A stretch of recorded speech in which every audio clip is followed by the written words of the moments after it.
With me here is Susan Page and Jeffrey Goldberg.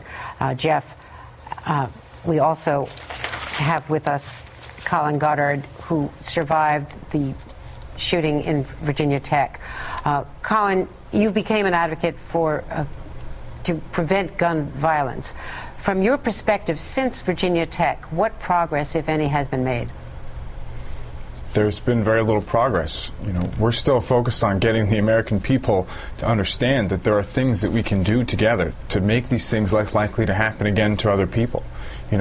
That's the unfortunate thing. We've seen these mass shootings, and we express our condolences, we express our sympathies, and that's when it ends. There is no action after that. That's the missing piece to this problem. That's what we have to do now, together, everyone, to come together and call on our decision makers to change things, to live in a better nation that we all want and deserve. Now, as you experienced at Virginia Tech, the families of those affected are horrified as they go to the scene of these emergencies. Here is a father at the scene in Connecticut. I could try to explain it, but I'm sure I would fail. There's no words that I could come up with that would even come close to describing the sheer terror of hearing that your son is in a place, or your child is in a place, where there's been violence. You don't know the details of that violence. You don't know the condition of your child, and you can't do anything to immediately help them or protect them. It is a powerless and terrifying experience.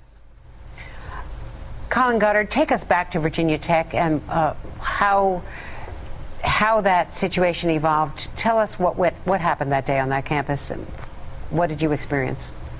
There really isn't any way to describe it. It's nothing like you've seen in movies or read about in the newspaper. It's the most terrifying experience that you could ever imagine.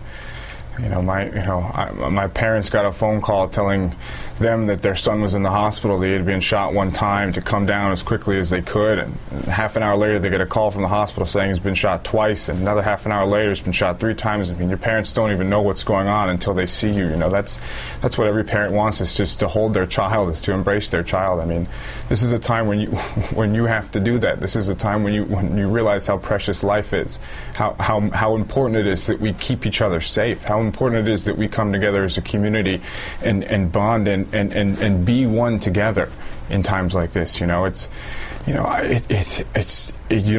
know the feeling of seeing this again happen with another town of American city on the TV screen. It brings you right back to everything that you experienced yourself.